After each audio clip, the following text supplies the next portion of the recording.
Hey Psych2Goers, welcome back. You may have heard of ADHD, but what about ADD? And what do you know about ADHD?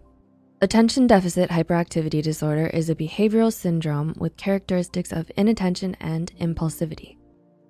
ADHD is a general label that houses 3 different types: hyperactive, inattentive, or combined. These separate terms refer to how the symptoms manifest themselves. However, when most people think of ADHD, they only imagine a hyperactive student running around a classroom. But that's only one of the ways in which ADHD may manifest itself. Inattentive ADHD, or ADD, can be associated with the student who stares at the window or unwittingly ignores the work in front of them. It's a term used to describe a neurological condition with symptoms of inattention, distractibility, and poor working memory. To help you learn more about the less talked about hype, here are 5 signs of inattentive ADHD. Number 1, often daydreaming or is easily distracted. Do you get distracted all the time?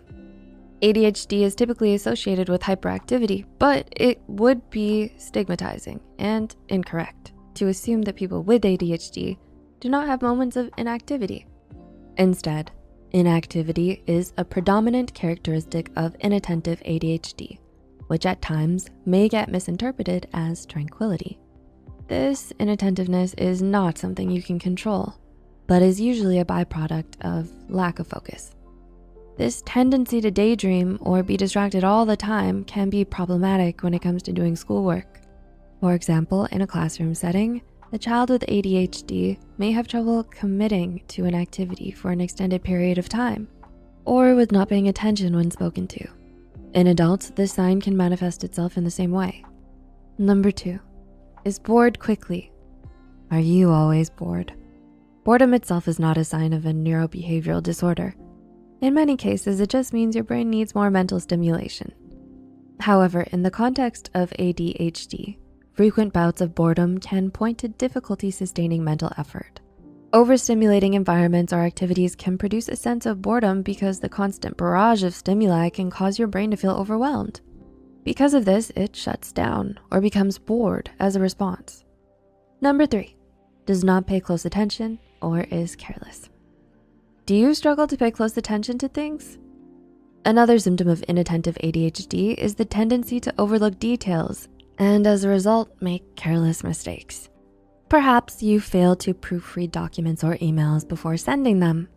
This can end up affecting your productivity or quality of work and lead others to believe that you're not serious about your tasks.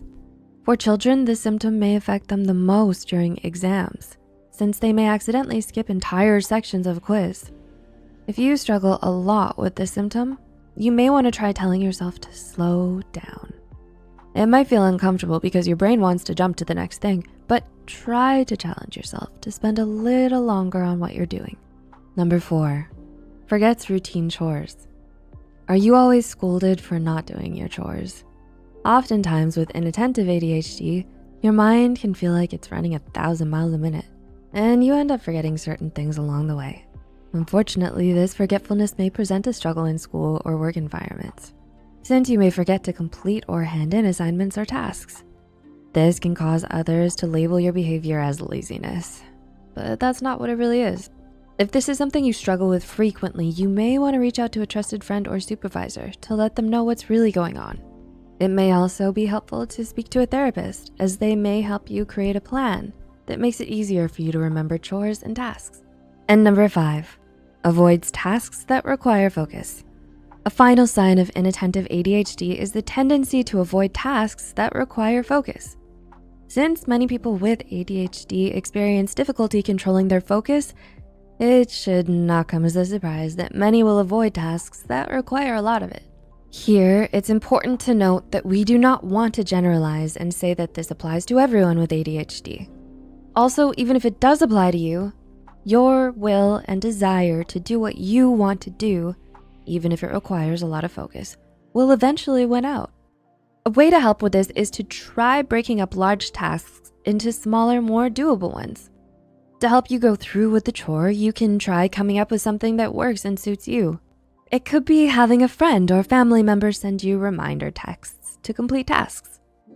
If you need more assistance or guidance, you can also reach out to a therapist for help. Do you have a lot of trouble focusing? Let us know in the comments below. If you find this video helpful, be sure to like, subscribe, and share this video with those who might benefit from it.